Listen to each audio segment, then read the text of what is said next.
Ya, baik. Izin kita mulai ya, Bapak Ibu. Ini sudah hadir 12 ya, 16 yang ada di student portal dan kalau di chat sih ada lebih dari 30-an ya situ ya, termasuk ada Pak Wisnu. Baik, untuk pertemuan hari ini dan minggu depan itu kebetulan memang masuk ke materi saya ya, giliran saya. Nah, secara umum nanti ada dua topik yang akan coba dibahas ya pada dua pertemuan ini. Yang pertama berkaitan dengan multi-omics analysis gitu kan ya. Untuk case study-nya mungkin nanti kita coba implement untuk herbal medicine system, spesifik untuk jamu situ ya. Walaupun sebenarnya nanti Bapak Ibu bisa coba terapkan untuk yang herbal medicine system lain. Seperti ada di Jepang tuh ada Japanese Kampo, di Cina ada traditional Chinese medicine. Kemudian juga di Asia Selatan ada Yunani, Ayurveda, sama-sama Siddha juga gitu kan ya.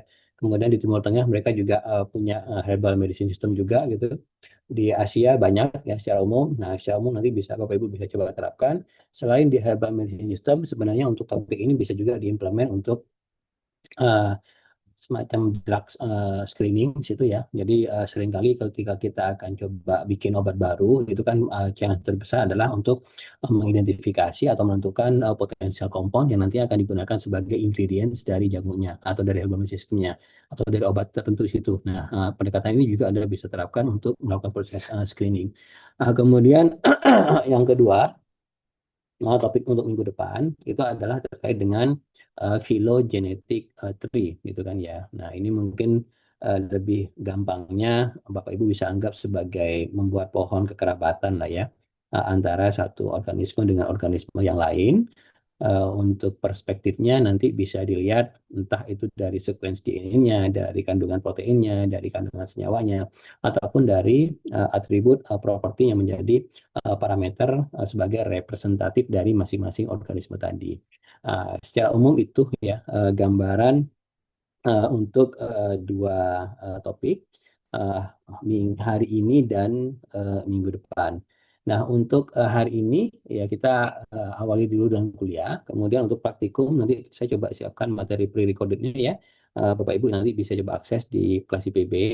Untuk materi juga sama, nanti kami akan coba share di kelas IPB. Itu sebagai intro. Nah, sekarang berkaitan dengan peserta nambah satu ya, jadi 13. Oke ya. Kalau apa? Izin ya, ini untuk menghormati yang sudah hadir on time, on schedule, kita mulai saja. Jadi untuk yang hari ini itu adalah integrated multi-omics analysis. Jadi di sini untuk scope-nya ya kita akan coba implementasikan case study-nya adalah untuk Indonesian Herbal Medicine atau dengan kata lain adalah jamu. Starting point ya, research question yang menjadi pertanyaan dari penelitian ini itu adalah nah kenapa sih gitu kan ya. Bapak Ibu tahu jamu semua kan ya secara umum ya. Ada yang belum tahu jamu nggak di sini? Karena khawatir dari generasi yang berbeda gitu kan ya. Alhamdulillah sudah tahu Pak. Tahu, tahu Pak.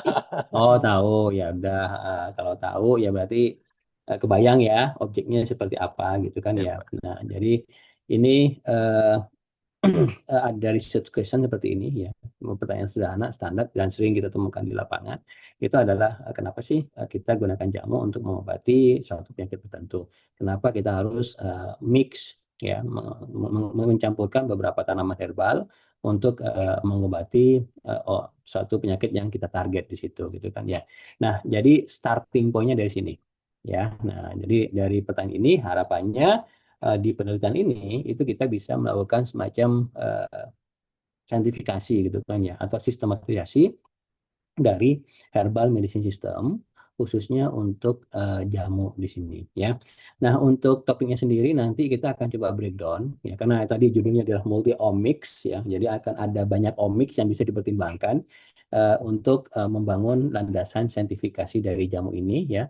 Bapak Ibu bisa lihat dari perspektif fenotipenya, jadi dari perspektif tanaman ya, yang diramu ya, untuk digunakan sebagai ingredients ataupun komposisi dari jamunya. Kemudian Bapak Ibu juga bisa breakdown lebih lanjut ya untuk dengan memperhatikan bagaimana kandungan senyawa dari setiap tanaman yang diracik sebagai formulasi jamu. Ya, kemudian juga bisa dilihat dari perspektif protein ya yang menjadi biomarker sebagai penanda ya. Ketika seorang sakit itu biasanya biomarker yang sering digunakan itu adalah produksi dari proteinnya. Jadi protein sebagai biomarker dari suatu penyakit di situ ya. Nah, jadi ini ya yang kita anggap ya sebagai tadi ya multi-omics, kita bisa breakdown, kita bisa melakukan pendekatan untuk penelitian ini ya dengan mengintegrasikan beberapa omics ya di situ ya. Nah, untuk kondisi real di lapangan, nah ini Bapak Ibu bisa nanti pendekatannya untuk skop penelitiannya bisa hanya fokus di sini saja boleh gitu kan ya. Di sini saja pun juga boleh karena ini lumayan cukup luas ya skopnya ya. Kemudian di sini saja juga boleh di situ. Yang paling umum biasanya untuk proses semacam drug screening ya untuk menentukan kandungan senyawa potensial sebagai komposisi utama dari suatu obat, dari suatu formulasi jamu atau formulasi sistem yang lain, itu biasanya kita banyak main-main di sini. Jadi untuk protein disease ini bisa kita banyak gunakan ya, temukan di proses in silico gitu kan ya. Nah, jadi untuk penelitian-penelitian ini nanti mungkin kalau teman-teman Bapak Ibu coba nanti cari referensi ya lebih lanjut bisa pakai keyword in silico di situ ya. Baik, sebagai latar belakang ya, saya tahu tadi ya sebagai pembuka saya menyatakan bahwa jamu gitu kan ya, ini adalah traditional medicine spesifik dari Indonesia gitu kan ya, untuk mengobati suatu penyakit tertentu. Caranya biasanya kita mix ya beberapa tanaman herbal yang memang dipercaya untuk mengobati suatu penyakit tertentu. Ya, contoh misalnya terkait dengan penyakit urinary system gitu kan ya, di dalamnya bisa mengcover di situ ada penyakit batu ginjal, kemudian terkait dengan saluran kemih misalnya gitu kan ya, kemudian penyakit kidney disease di situ. Nah itu untuk contoh ya penyakit yang akan kita coba target. Nah formulasi jamu biasanya kita pilih ya tanaman-tanaman yang dipercaya. Contoh misalnya ya, untuk mengobati penyakit ini kita bisa mix ya tanaman-tanaman ini. Nah, cuma ketika ditanya lebih lanjut ya, sebenarnya tanaman mana sih yang memang dedicated untuk mengobati penyakit ini gitu.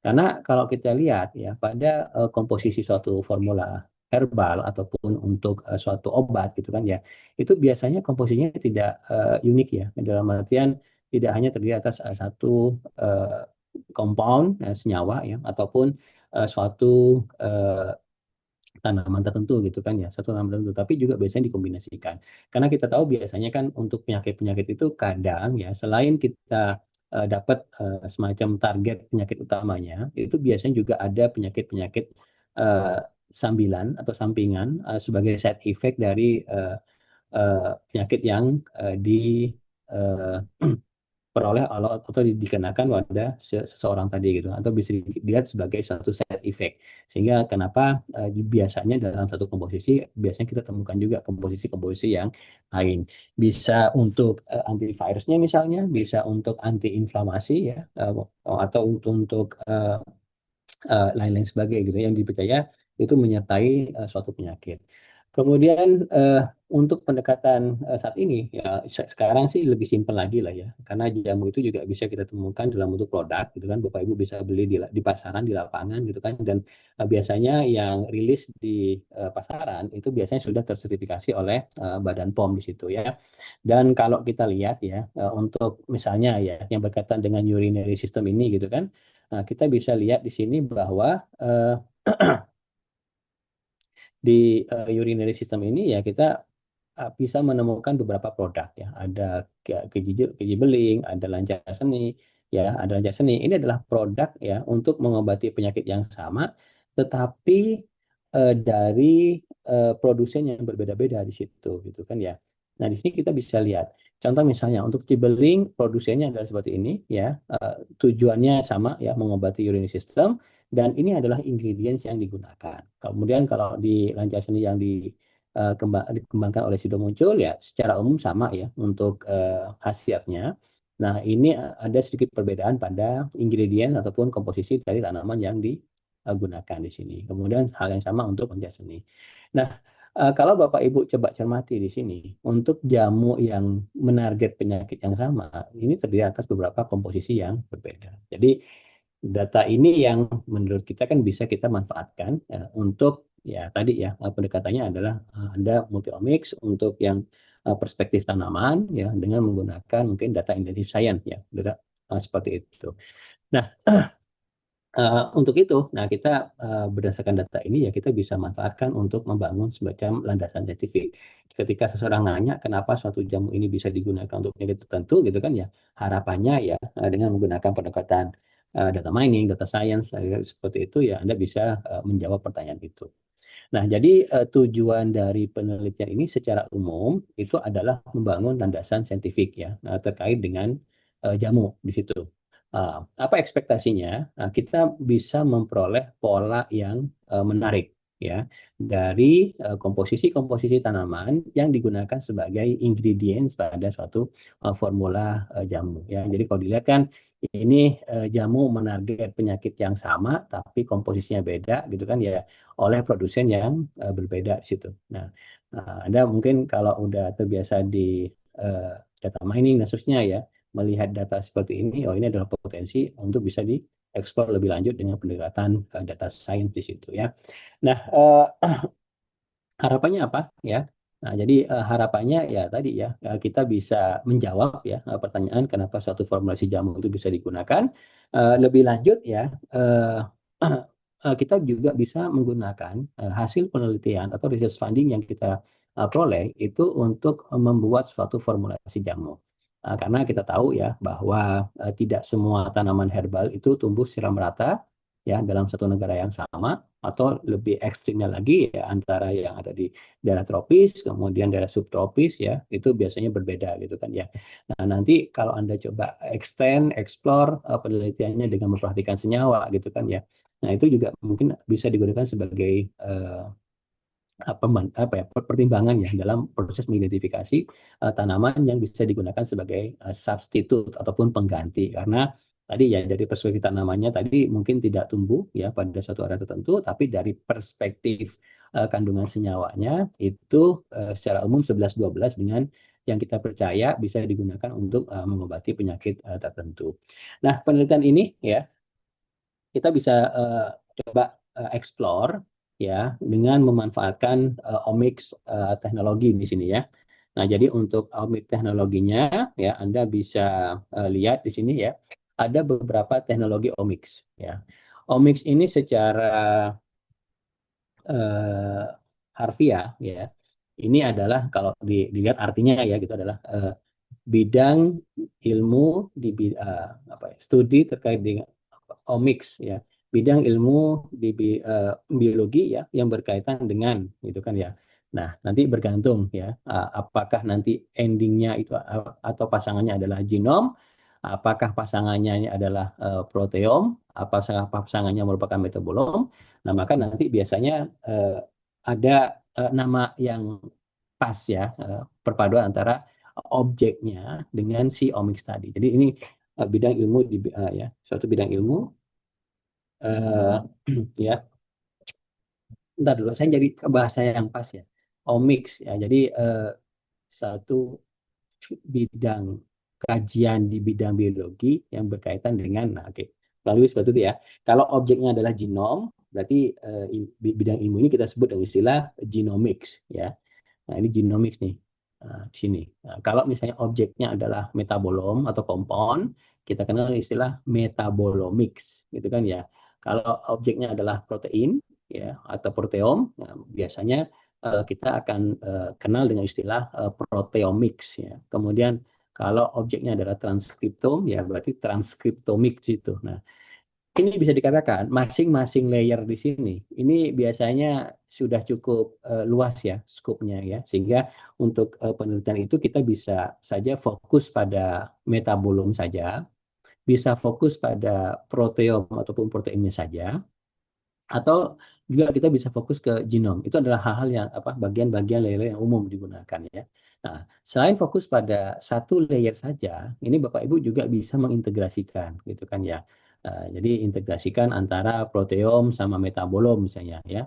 Nah, ini ada research biasanya kalau di literatur jurnal kita kenal dengan istilah drug target interaction atau DTI di situ ya. Nah, ini kaitannya dengan eh, metabolom ya sebagai kompon ya sebagai senyawa maaf sebagai senyawa lompat-lompatnya sebagai senyawa ya sebagai eh, komponen utama dari suatu obat di situ ya. Kemudian ada proteom, ini sebagai biomarker dari suatu penyakit ya. Itu kita akan coba memprediksi ada atau tidaknya interaksi. Nah, ini bagian dari proses screening ya yang biasanya untuk penelitian ini setelah Anda dapat pasangan yang memang cukup baik ya. Nah, itu tidak serta-merta langsung bisa dikatakan digunakan di secara umum di situ. Nah, tapi biasanya kita bisa melakukan penelitian lebih lanjut ya dengan membawa penelitian ini untuk validasi ke lab. Sehingga pada penelitian ini tidak jarang kita harus berkolaborasi dengan teman-teman yang ada di kimia, biokimia ya untuk memvalidasi tadi hasil. Ya. Nah, kalau konteks di bidang computer science ya, ataupun lab kering lah ya, lab kering itu maksudnya ya kita tidak terjun ke lab langsung ya berkaitan dengan nyiapin preparat dan sebagainya gitu kan. Lab kering ini biasanya ya komputer lah kalau lebih seperti itu. Nah, biasanya untuk memvalidasi ya hasilnya itu biasanya kita eh, bisa lakukan dengan melakukan kajian literatur di situ. Ya, jadi kita coba cari ya apakah ada penelitian terkait ya, sebelumnya yang sudah melakukan hal ini misalnya. Nah, itu biasanya validasinya lebih ke arah sana. Ya, tapi kalau misalnya ingin dilanjutkan ke lab kering, itu juga visible. Tapi kami sangat menyarankan ya untuk penelitiannya nanti bisa kolaborasi ya, kolaboratif dengan teman-teman yang ada di lab eh, basah di situ ya. Oke, jadi untuk penelitiannya Bapak Ibu bisa fokus ya di satu-satu ini saja atau tadi ya bisa diintegrasikan dan ini adalah topik-topik ya topik-topik yang ada pada masing-masing layer ya. Jadi misalnya kalau bicara metabolom saja ya kita bisa tahu ya ada metabolite profiling situ, kemudian ada pathway ya pathway itu mirip inilah kalau dalam dunia real itu Google Map ya. Nah, oke, jadi pathway itu kita bisa lihat bagaimana suatu senyawa, kompon ya, berinteraksi dengan satu enzim untuk membentuk suatu senyawa yang lain di situ ya. Oke. Kemudian kalau yang mau fokus dari sini ya, proteom ini beberapa research yang umum sering digunakan itu ada PPI ya, protein-protein interaction di situ. Ya, itu juga satu topik sendiri sebenarnya ya. Kemudian kalau yang genom ya ini ada beberapa ya, ada SNP ya, SNP ini SNP, kemudian ada genomic rearrangement ya, similarity ya dan lain sebagainya. Nah, itu potensinya Bapak Ibu dan sekali lagi dalam konteks riset nanti Bapak Ibu bisa fokus ya sekali lagi pada masing-masing layer atau ya Bapak Ibu bisa coba integrasikan ya dengan ya layer yang lain di situ ya. Nah, ini sekali lagi bergantung skopnya. Nah, dalam konteks herbal medicine system ya Effendi et al ya di tahun 2010 dia coba membuat bagaimana ya interaksi antara masing-masing layer tadi, masing-masing komponen tadi, gitu kan ya. Oke, bicara herbal medicine system, berarti kita tahu ya objeknya itu ada tanaman, plant ya, sebagai ingredients ya dari herbal medicine-nya. Kemudian dari perspektif human ya manusianya ya sebagai konsumen yang menggunakan obat untuk menyembuhkan satu penyakit tertentu di situ ya. Kemudian dari konteks formula atau resep lah ya di situ ya. Jadi di sini ada prescription-nya di situ ya. Kita tahu bahwa suatu formula jamu itu terdiri atas beberapa tanaman gitu kan ya. Nah, jadi kita bisa buat semacam network ya antara prescription ya resep tadi ya dengan medicinal herbs ya sebagai komposisi ataupun ingredients ingredients dari jamunya di situ. Kemudian kita tahu ya untuk setiap formula jamu itu biasanya ada kaitannya sama therapeutic usage ya. therapeutic usage ini bisa dianalogikan sebagai khasiat lah ya, khasiat dari jamunya sebagai apa gitu kan ya. Kemudian lebih lanjut ya, tadi kita tahu bahwa untuk setiap medicinal herbs ya atau medicinal plant, di situ kan kita bisa lihat dari perspektif ya. Pertama metabolomnya misalnya, yang mana kita tahu di situ setiap tanaman mengandung senyawa-senyawa ya. Jadi di sini juga ada interaksi. Kemudian juga ada interaksi juga dengan proteom, interaktom, transkriptom dan lain sebagainya. Jadi kita bisa gambarkan dari perspektif plant omics ya, kurang lebih ya skopnya dari sini ke sana ya. Oke. Kemudian dari perspektif human omics ini juga sama ya, kita bisa buatkan bagaimana keterkaitan antara masing-masing omics tadi di situ ya. Yang pertama adalah dari perspektif human ya. Kita tahu kalau misalnya kita sakit ya, biasanya ya ini kita kenal istilah physiological activity ya, penyakit apa gitu kan ya. Kemudian juga untuk penyakit tertentu biasanya kita bisa lihat dari ketersediaan suatu biomarker tertentu. Misalnya untuk ya cancer ya, Anda tahu ya di situ ada beberapa biomarker ya sebagai penanda dari kansernya. Kemudian untuk diabetes mellitus ya, ADM tipe 2 situ ya, ada protein ya yang bisa digunakan sebagai biomarker penanda apakah seseorang itu terkena diabetes atau enggak gitu ya. Contohnya ada insulin misalnya situ ya. Nah, produksi berlebihan ataupun kekurangan untuk biomarker tadi ini biasanya akan berimplikasi pada suatu penyakit tertentu. Nah, ini mungkin konsep utama yang perlu diperhatikan ketika teman-teman mau coba explore ya berkaitan dengan herbal medicine system. Kemudian yang kedua, challenge-nya adalah scope-nya ya, mau main di level mana di situ ya. Nah, untuk konteks penelitian ini, karena kebetulan dari Ilkom juga ya, lab basah. Nah, salah satu teknologi yang bisa Anda gunakan itu adalah data intensive science ya. Kita tahu bahwa tadi ya, di bungkus jamu itu ada beberapa informasi ya berkenaan dengan setiap tanaman herbal yang digunakan ya sebagai komposisi dari jamunya. Jadi kita bisa manfaatkan data tadi atau data driven approach tadi ya untuk melakukan eksplorasi, untuk melakukan identifikasi pola-pola menarik ya yang terdapat pada data yang kita miliki ya.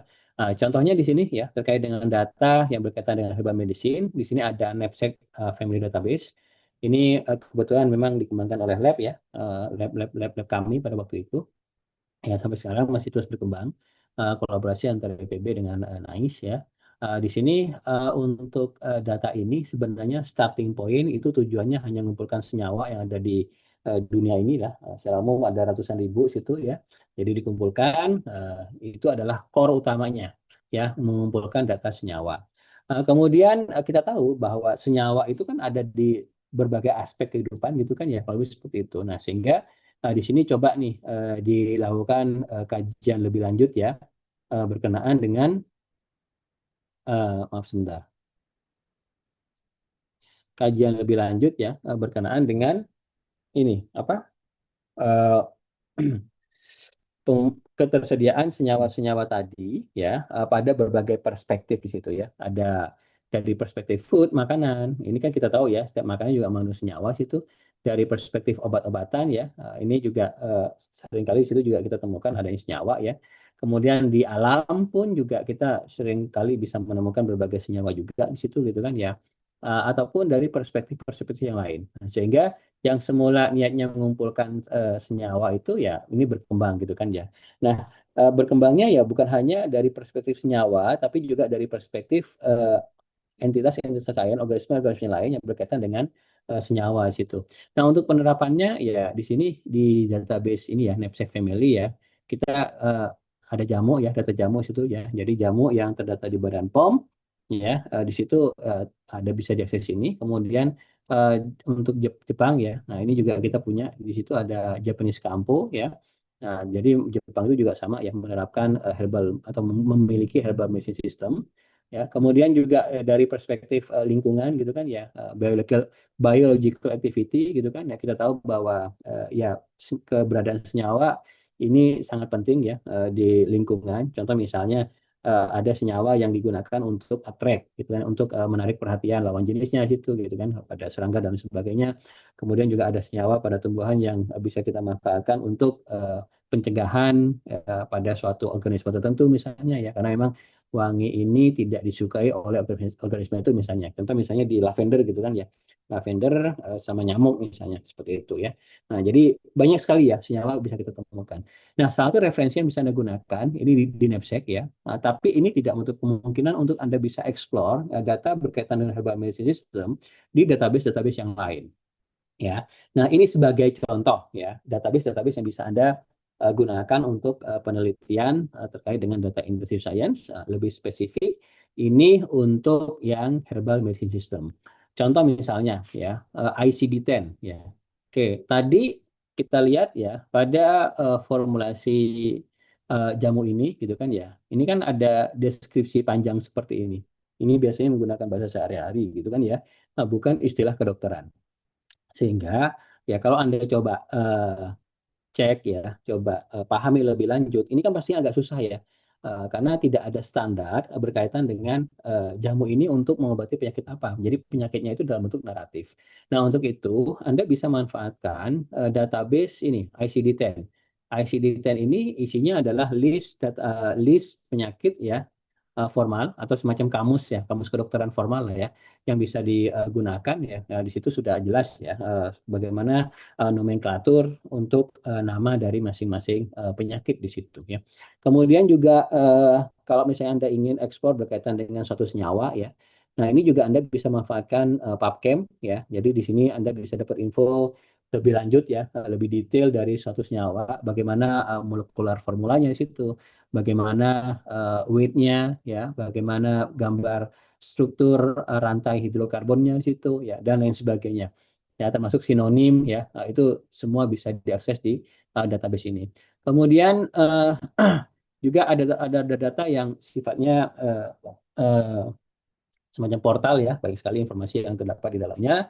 Contohnya ada KEGG ya, ini Kyoto Encyclopedia Genes and Genomes, ya, ada data gen, ada data genom di dalamnya, kemudian juga ada data pathway, ada data apa lagi nih, compound dia juga punya ya, dan lain sebagainya ya.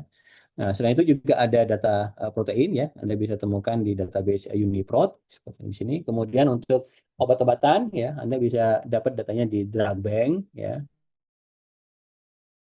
Ini ada obat herbal dan juga termasuk di dalamnya adalah obat yang sifatnya sintetis di situ ya. Nah, untuk IPB sendiri ya sejak tahun 2013 lah, kalau nggak salah ya, 15 lah. Ya, jadi kita sudah coba mulai mengumpulkan lah ya data yang lebih spesifik ke jamu situ ya. Nah, kita kasih nama itu adalah ijah ya. Nah, jadi kan cukup common ya di Indonesia untuk ijah gitu kan. Ya, biasanya analoginya ke orang jual jamu gitu kan ya. Ya biasanya seperti itu. Nah, jadi ini yang sudah kita kembangkan. Ya. Kalau nggak salah Bapak Ibu juga bisa akses saat ini untuk database ini. Ya, jadi itu Bapak Ibu ya berkaitan dengan datanya. Nah, jadi kita main-main dengan data nih gitu kan ya. Karena kan ya bioinformatics ya biologi sama informatics. Biologinya lebih spesifik adalah biologi molekuler di situ gitu kan ya. Nah, di sini ya karena kita di Ilkom ya berarti ya kita pasti challenge pertama ya ya itu adalah memperoleh datanya gitu kan ya untuk melakukan berbagai simulasi sesuai dengan tujuan yang ingin dicapai. Oke, kembali ke jamu. Oke, ya.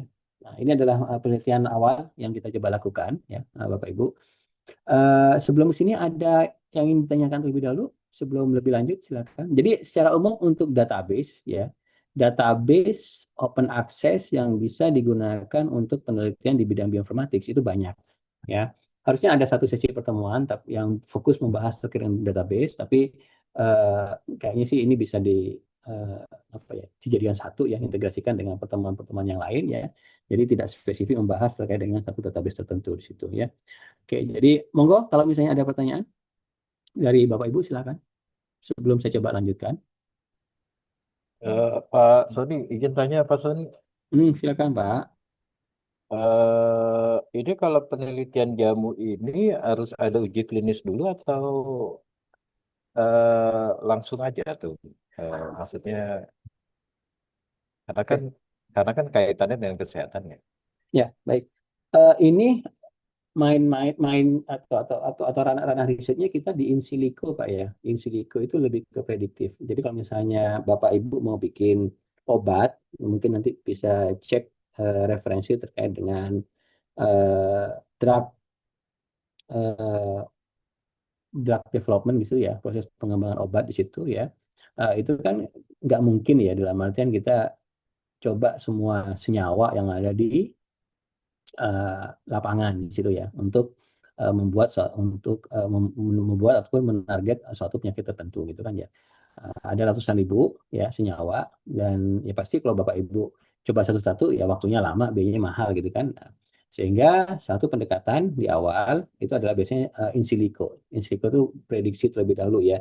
Screening senyawa-senyawa potensial. Sehingga harapannya dengan screening ini ya in silico ini itu kita bisa semacam mengidentifikasi senyawa-senyawa potensial situ. Hasil dari proses in silico itu belum bisa langsung digunakan. Nah, biasanya tadi saya sampaikan ya, Bapak Ibu harus masuk ke uji di situ ya. Untuk ujinya pun sebelum suatu obat itu bisa dikonsumsi, itu biasanya bertahap ya Bapak Ibu ya. Uji lab, uji hewan percobaan, uji ke sampel manusia yang memang bersedia sebagai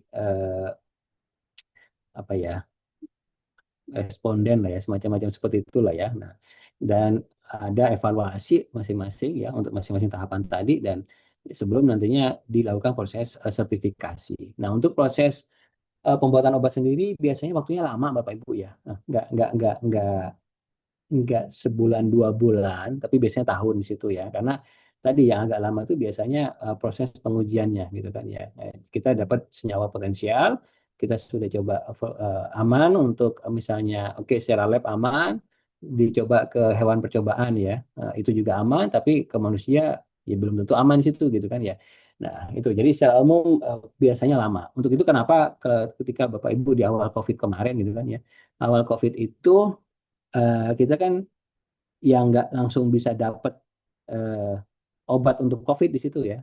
Karena kalau misalnya untuk proses pembuatan obat, ya, drug development itu ya biasanya lama banget gitu. Nah, jadi untuk itu pendekatan yang lain yang kita gunakan itu adalah kita kenal dengan istilah drug repurposing. Drug repurposing itu maksudnya kita akan memberdayakan ya obat tadi, maaf, obat yang sudah publish, obat yang sudah established di lapangan, ya, yang sudah jelas hasilnya dari aspek keamanannya gitu kan ya, untuk mengatasi COVID di situ ya. Nah, jadi repurpose ya, yang semula misalnya untuk malaria gitu kan ya. Nah, itu kira-kira bisa nggak digunakan untuk COVID. Nah, itu yang kita kaji pada waktu di awal-awal COVID ya. Nah, jadi di situ ada terminologi baru ya yang bisa Bapak Ibu eksplor ya terkait dengan drug repurposing. Jadi secara umum prosesnya lama Pak, nggak bisa langsung dari screening langsung jadi obat kemudian dijual enggak. Jadi biasanya masuk ke lab basah dulu, kemudian dicobakan ke hewan uji. Hewan ujinya dikondisikan ya, itu menderita sakit tertentu sesuai dengan penyakit yang ditarget ya. Kemudian nanti di situ setelah lolos ya berarti nanti coba ke beberapa uh, orang ya yang bersedia untuk melakukan semacam pengujian ya. Kemudian nanti kalau sudah aman harus sertifikasi juga ya ke Badan POM biasanya ya untuk menjamin aspek keamanannya situ. Itu Pak Heru secara umum. Terima kasih, Pak. Baik, Mas Sama. Izin ini yang hadir sudah kayak nambah ya 16 ya. Baik, untuk berikutnya, nah terkait dengan penelitian jamu ini bertahap ya Bapak Ibu ya. Kita pertama itu kita lihat dari perspektif tanamannya, gitu kan ya. Jadi nanti jawabannya itu adalah tanaman yang mana gitu kan, kalau lebih seperti itu. Nah, jadi penelitian pertama yang dilakukan ya itu adalah terkait dengan uh, membuat ya semacam penelitian ya untuk mendapatkan jawaban bagaimana keterkaitan antara suatu penyakit dengan suatu tanaman ya. Di sini konteksnya adalah identifikasi tanaman potensial. Nah, untuk ini berarti kita harus bisa identifikasi nih untuk penelitian ini kita kira-kira perlu apa aja nih datanya gitu kan ya. Nah, dalam konteks plant disease relation ya berarti kita perlu ya keterkaitan antar tanaman, ya berarti perlu tanamannya, ya, medicinal herbs, ya, tanaman-tanaman herbal yang ada. Kemudian kita juga perlu info berkaitan dengan therapeutic usage, ya, khasiat dari tanamannya. Kemudian prescription, ini formulasi dari jamunya di situ, ya. Nah, data ini Bapak Ibu bisa peroleh dari berbagai open access database, ya, dari Badan POM tadi, ya, kemudian dari Knapsack juga bisa, kemudian dari bungkus jamu juga oke, kemudian juga dari buku juga oke situ, ya. Nah, kemudian setelah ready, ya baru kita bisa melakukan proses penelitian. Nah, untuk penelitian yang dikejar biasanya aspek novelty gitu kan, ya berarti kan Bapak Ibu mau tidak mau kan harus eksplor, ya, penelitian terkait yang sudah pernah dilakukan itu pendekatannya seperti apa, ya. Kalau sudah ada yang melakukan, ya berarti kan kita expect, ya, pendekatan yang kita propose itu adalah pendekatan-pendekatan yang memang belum pernah dilakukan oleh orang lain gitu kan, ya, seperti itu. Nah, salah satu pendekatan yang bisa kalau ini pendekatan statistik semua yang sudah dikerjakan, ya. Kemudian satu pendekatan yang pada waktu itu masih jarang, ya, belum dikerjakan, itu adalah pendekatan network. Nah, jadi problem ini kita representasikan sebagai suatu network. Bicara network berarti ada node, ada edge gitu kan, ya. Kemudian ada bobot, ya, dari edge-nya situ, ya, dan lain sebagainya, ya. Nah, jadi kita gunakan istilahnya pada waktu itu adalah pendekatannya adalah network pharmacology di situ, ya. Nah, jadi kita uh, coba, ya, representasikan jamu itu sebagai suatu node, ya. Jadi satu node ini, ya, satu node di dalam network itu merepresentasikan satu formulasi jamu, ya. Nah, gambar dari networknya kurang lebih seperti ini tadi sampaikan di awal. Kemudian kita coba kumpulkan, ya, data-datanya, ya. Nah, data yang dikumpulkan kurang lebih ada sebanyak 5.000 formula jamu, ya, 5.000 formula jamu yang ada di pasaran. Kemudian untuk setiap jamu tadi kita tahu, ya, bahwa di dalamnya ada info berkaitan dengan ingredients, gitu kan, ya. Nah, dari 5.000 jamu tadi itu tidak semua digunakan. Jadi pada tahapan praproses ada sekitar lebih, ya, 1.800 lah, ya, formula jamu yang di-exclude, ya, tidak dimasukkan dalam penelitian dengan berbagai pertimbangan di situ. Salah satunya adalah formula jamunya itu kan kita tahu, ya, ada yang spesifik untuk mengobati penyakit tertentu saja, ya, A saja misalnya atau B saja, tapi ada juga yang ya kadang dia ke A, dia kadang ke B juga gitu kan, ya. Nah, ini agak bingung nantinya. Nah, ketika Anda nanti coba bikin model, sehingga untuk yang punya khasiat lebih dari satu, itu kita coba eliminasi reduksi. Nah, dari 3.138 formula jamu itu kita bisa identify ada sebanyak 456 tanaman herbal, ya, yang digunakan di 3.000 formula jamu. Kemudian untuk masing-masing jamu itu kan ada penjelasannya, definisi nih, deskripsi terkait dengan khasiatnya nih.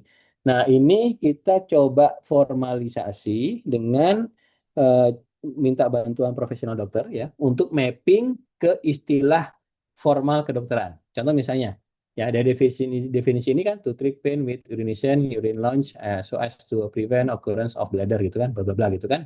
Nah, ini nah, berdasarkan ICD-10 ini bisa di mapping ke ini, ya, urinary tract infection gitu kan, ya. Nah, ini hasil dari uh, pelabelan yang dilakukan oleh profesional dokter di situ, ya. Kemudian di sini kita bisa memperoleh kurang lebih ada sebanyak 116 kelas. Nah, berarti multi kelas nih penelitian nanti gitu kan, ya. 116 kelas ini kan lumayan besar, ya, kelasnya, ya. Sehingga kita coba melakukan semacam pengelompokan beberapa penyakit yang sama itu kita coba kelompokkan gitu kan, ya, ke dalam satu cluster, ke dalam satu kelompok penyakit yang lebih diverse di situ, ya. Nah, untuk kelompok, ya, atau nomenklatur kelas penyakit, ya, kita gunakan kelas penyakit yang ada di NCBI, ya, ini semacam Kemenkesnya Amerika gitu kan, ya. Nah, dia sudah punya nomenklatur, ya, untuk kelas-kelas penyakit. Ada 1 sampai dengan, maaf, ini kenapa lompat, ya, 1 sampai dengan 16, ya, ini, ya. Nah, NCBI mulai dari blood and lymph disease, cancer, digestive, sampai ke skin and connective tissue. Untuk beberapa penyakit yang tidak bisa di mapping ke dalam kelas NCBI, kita coba define 2 kelas tambahan di situ, ya, terkait dengan urinary system sama mental and behavioral disorder. Jadi total jamunya kurang lebih seperti ini, distribusinya seperti ini untuk masing-masing kelas gitu kan, ya. Dan tantangan terbesar untuk data jamu itu adalah tidak semua buku, tidak semua bungkus jamu itu memberikan informasi berkenaan dengan komposisi ataupun ingredients-nya gitu kan, sehingga kita nggak tahu nih bobotnya berapa gitu kan. Nah, sehingga pendekatan yang bisa kita gunakan itu adalah dengan menggunakan pendekatan biner. Ya, dalam artian satu ya berarti tanaman digunakan, kalau nol ya berarti tanaman tidak digunakan di sini ya. Nah, sehingga ya untuk plan jamu plan relation ya kita bisa memperoleh ya kurang lebih matriks seperti inilah ya. Jadi pada baris ini adalah formulasi jamunya, pada kolom ini adalah tanaman yang digunakan sebagai ingredients, nilai 01 biner ini ya sebagai indikasi apakah tanaman itu digunakan atau tidak ya dalam satu formulasi jamu. Kemudian pada efficacy ya ini adalah kelas penyakit ya, label ya yang sudah kita define ada sebanyak 18 kelas penyakit. Kemudian untuk yang tidak ada formulasi jamunya kita reduksi. Kemudian untuk yang punya ambigu kayak gini ya, ini juga kita eliminasi datanya ya. Oke, jadi ini ya hasil dari proses data akuisisinya. Dan saya yakin kalau misalnya Bapak Ibu sudah punya matriks seperti ini, gampang ya untuk fase berikutnya. Tinggal mau ngapain, pendekatan apa yang memang berdasarkan kajian literatur ini bisa digunakan untuk penelitiannya di situ ya. Kurang lebih seperti itu. Nah, sehingga di sini sebentar. Sehingga di sini ya untuk penelitian ini ya kita dapat tabel dua dimensi seperti ini. Oke. Kemudian tahapan berikutnya apa? Metodologi ya, standar ya. Nah, untuk metodologi ya pasti Bapak Ibu expect metodologinya adalah metodologi yang belum ya atau bisa meramu lah ya untuk menyelesaikan problem itu kira-kira gimana metodologinya gitu kan ya. Nah, di sini kita tadi ya pendekatannya adalah network pharmacology. Jadi representasinya dalam bentuk network di sini ya. Kalau network tadi ada node, ada edge. Nah, berarti untuk setiap formula jamu kita representasikan dalam bentuk node ya. Oke, jadi node ini ya ini merupakan vektor. Ya, panjangnya adalah 465. Tadi kan ada sebanyak 465 tanaman ya. Kemudian eh, untuk masing-masing formula jamu tadi ya, ini kan berdasarkan ingredients-nya kita bisa melihat atau mengukur kemiripannya di situ ya. Jadi H ini merepresentasikan kemiripan formula antara jamu yang satu dengan jamu yang lain. Nah, untuk proses pembuatan H-nya kita gunakan Pearson correlation coefficient di situ ya. Nah, kemudian untuk metodenya sederhana ya. Dalam hal ini kita cukup gunakan clustering saja untuk data network ya. Salah satu metode untuk clustering network itu ada DB class O ya. Nah, untuk DB class O ini kebetulan juga punya lab ya. Jadi kita gunakan yang ada di lab saja. Kemudian dari hasil clustering, kita akan punya kelompok-kelompok ya, jamu ya dengan ingredient dengan khasiat yang sama apa? Dengan komposisi yang sama ya, dengan komposisi itu maksudnya tanaman penyusun ya. Kemudian kita melakukan semacam supervised analisis di situ ya.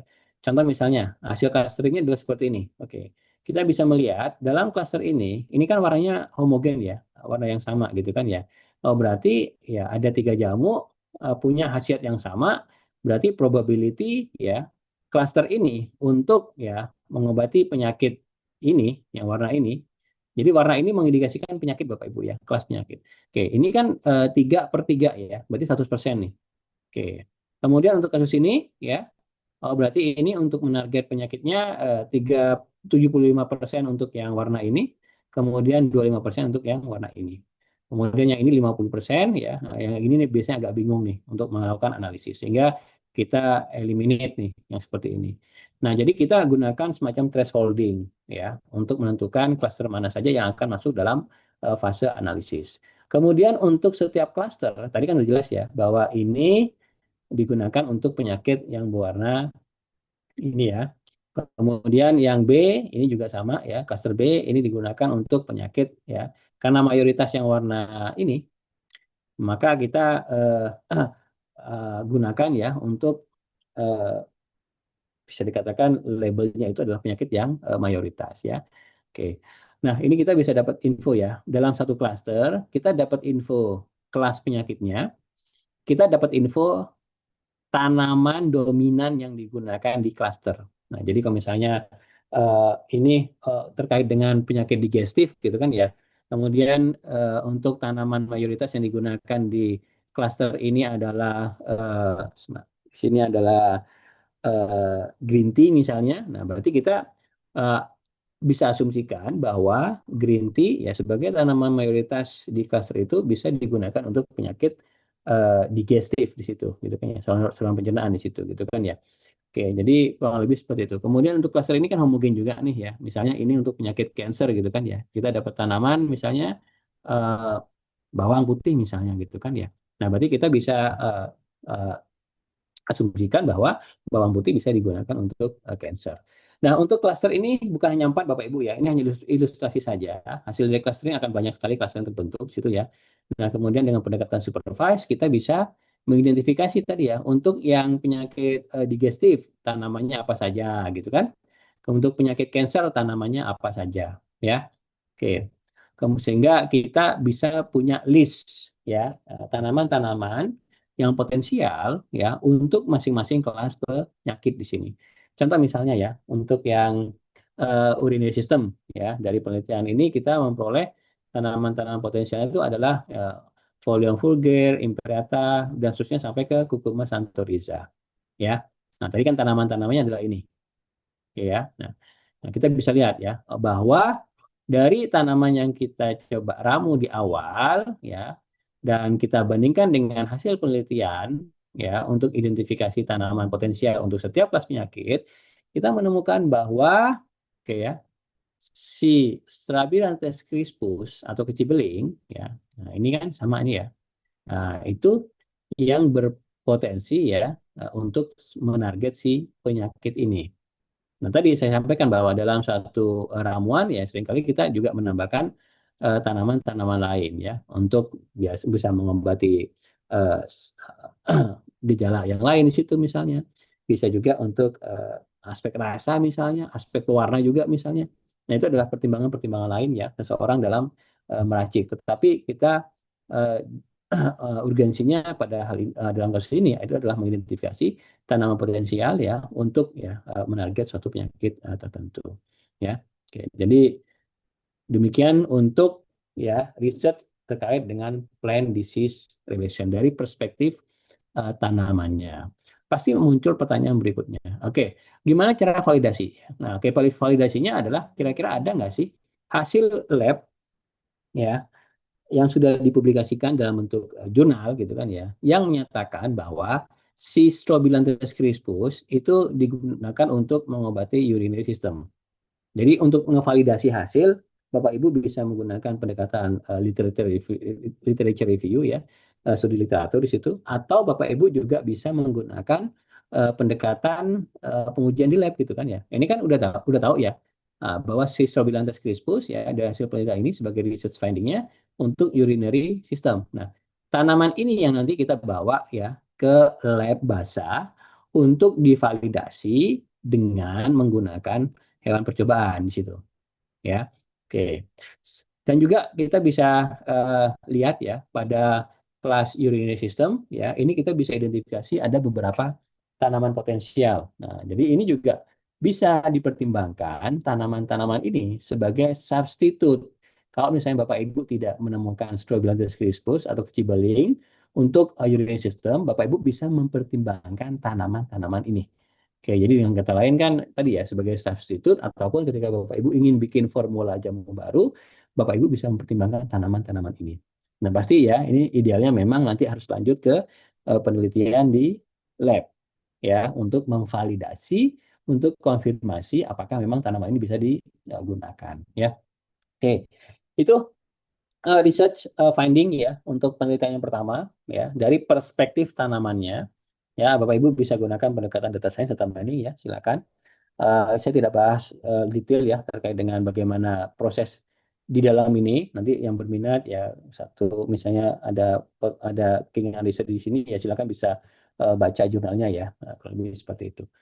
Sampai sini apakah sudah selesai? Belum pastinya, gitu kan ya. Nah, di sini akan ada muncul pertanyaan. Kira-kira kenapa sih si tanaman Strobilanthes crispus itu bisa digunakan untuk mengobati urinary system? Ya, pasti kan masih penasaran dong, gitu kan. Nah, selama ini penasarannya kan kenapa tanaman gitu kan ya itu digabung untuk mengobati penyakit. Nah, ternyata kita harus bisa identifikasi mana tanaman yang memang benar-benar menarget penyakitnya gitu kan. Nah, yang kedua, nah, pasti kita pengen tahu ya lebih ilmiah lah. Nah, kenapa gitu kan? Nah, kita bisa lihat ya dari perspektif senyawanya. Itu yang dilanjutkan di penelitian berikutnya ya. Oke, yang di bidang metabolomics ya, memperhatikan kompon ya yang ada pada senyawa. Jadi kalau tadi di penelitian awal itu kita hanya starting point-nya ini aja. Nah, di sini kita coba tambahkan satu layer yaitu adalah kompon.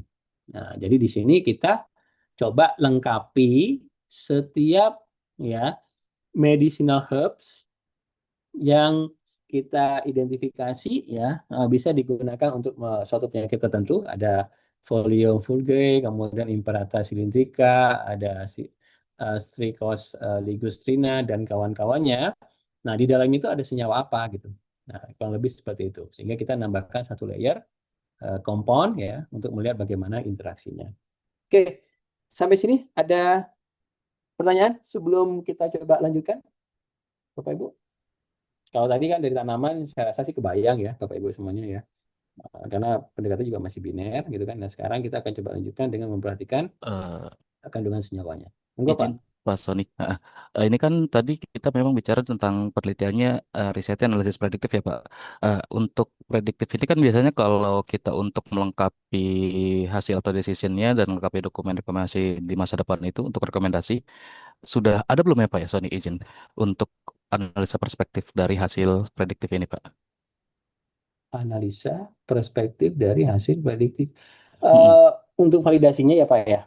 Betul Pak Sony. Validasinya tadi yang saya sampaikan ya, pendekatan yang biasa kita lakukan itu adalah Bapak Ibu bisa melakukan kajian literatur, ada nggak sih? Hmm.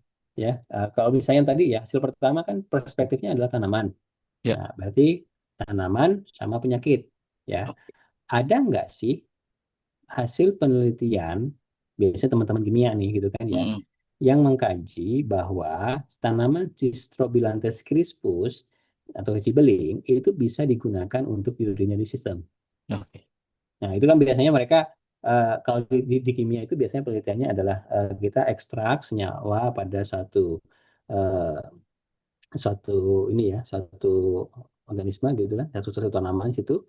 Kemudian nanti kita coba atau kita coba explore, kita coba ujikan dengan menggunakan hewan uji. Hewan uji kan bisa zebrafish, bisa tikus putih biasanya gitu kan. Ya, itu secara Ya. umum gitu kan. Jadi dikondisikan mereka punya penyakit urinary system, kemudian sama mereka coba di treatment dengan menggunakan tanaman ini gitu kan ya. Nah, itu di penelitian-penelitian kimia kalau Bapak Ibu lihat ya, kenapa banyak sekali penelitian kimia gitu kan ya.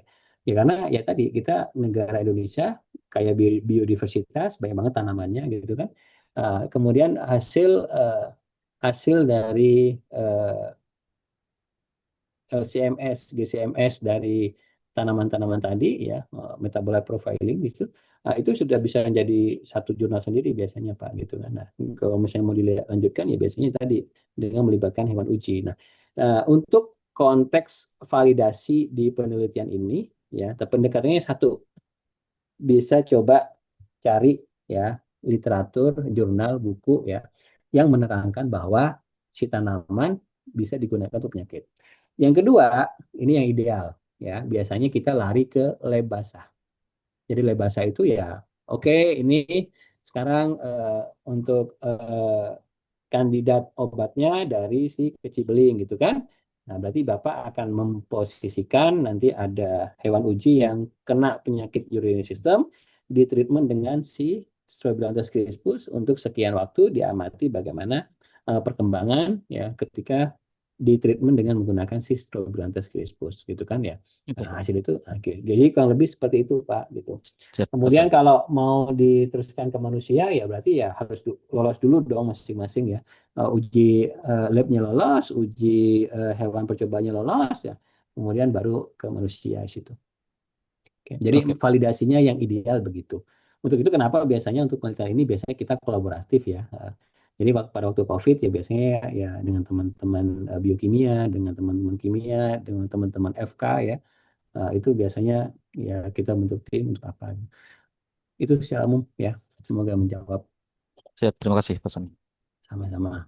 Baik, kita berikutnya akan coba lanjutkan ya. Kalau hanya tanaman doang kayaknya sih kurang menarik gitu kan. Nah, kita coba explore nih lebih lanjut dengan memperhatikan, mempertimbangkan senyawa yang terkandung pada setiap tanaman. Kalau mau pendekatan konvensional, berarti Bapak Ibu ya punya tanaman, kemudian lakukan LCMS, GCMS untuk melakukan metabolite profiling. Ya, jadi ingin tahu kandungan senyawanya. Biasanya ada gambarnya situ ya. Nah, histogramnya peak-peak itu yang peak itu puncak ya. Yang tinggi-tinggi itu adalah kandungan senyawa yang terkandung pada si tanaman itu. Nah, pendekatannya sama, ini masih data driven ya. Berarti Bapak Ibu challenge-nya adalah ngumpulin data nih, perspektifnya sekarang gitu kan ya. Nah, jadi untuk setiap tanaman-tanaman potensial ini ya kita cari info nih. Ya, di dalamnya ada apa saja nih kandungan senyawanya. Bisa dari jurnal, bisa dari open access database, bisa dari buku, dari referensi manapun di situ ya. Oke. Nah, cuman pada waktu itu sensei saya nggak mau ngambil dari open access database. Pengennya ngambil dari jurnal sekaligus untuk mengumpulkan data nanti di input ke knapsack. Jadi untuk memperkaya si knapsack database di situ ya. Nah, jadi kita kumpulkan. Nah, untuk beberapa sumber ya yang bisa Anda coba pertimbangkan ya. Nah, jadi kalau penelitian kami pada waktu itu pendekatan seperti ini ya. Kita cari screening ya untuk satu tanaman tertentu, ada nggak sih penelitian yang melakukan semacam metabolite profiling ya. Jadi mengidentifikasi ya kandungannya apa saja. Biasanya satu spesies satu tanaman itu satu jurnal biasanya ya. Minimal ya. Oke, ada beberapa jurnal kadang. Nah, ini yang pendekatan yang kami lakukan di penelitiannya ya. Kalau tadi ada sekitar 465 tanaman ya, berarti ya minimal ada 465 jurnal di situ gitu kan ya. Nah, tapi kan tidak semua jurnal kadang di dalamnya ada gitu kan ya. Nah, untuk kasus ini kita screening sampai 2000-an lebih jurnal lah ya, kalau seperti itu. Oke. Jadi ngerjakan penelitian pertama ya sambil paralel ya screening ngumpulin informasi senyawa yang ada pada masing-masing tanaman situ ya.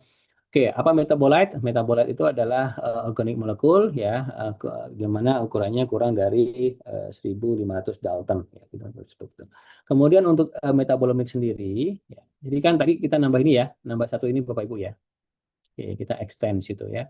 Nah, untuk metabolomics, di sini ada beberapa tools yang cukup populer, ada beberapa database yang cukup populer. Jadi selain ngambil dari jurnal, Bapak Ibu sebenarnya bisa aja ekstrak dari sini nih, dengan melakukan query ya tanaman tadi. Nah, untuk tanaman biasanya kita gunakan istilah Latin ya sebagai penamaannya. Jadi nggak pakai nama Indonesianya, tapi kita pakai nama Latinnya biasanya. Oke, kemudian contoh misalnya di sini ada contoh knapsack ya. Nah, kita tahu tadi knapsack di dalamnya isinya ada data senyawa ya. Nah, Bapak Ibu kalau coba akses knapsack kemudian nanti ya cek misalnya temulawak ya. Nah, nama latinnya apa? Curcuma santoriza ya. Biasanya nama Latin, kemudian satu kata terakhir ini mengindikasikan posisinya. Ya, posisinya apakah ada di rhizome ya, apakah ada di rhizome itu di akar ya, apakah ada di apakah pada bagian daun, apakah ada pada bagian kulit ya, kulit batang situ ya dan seterusnya ya.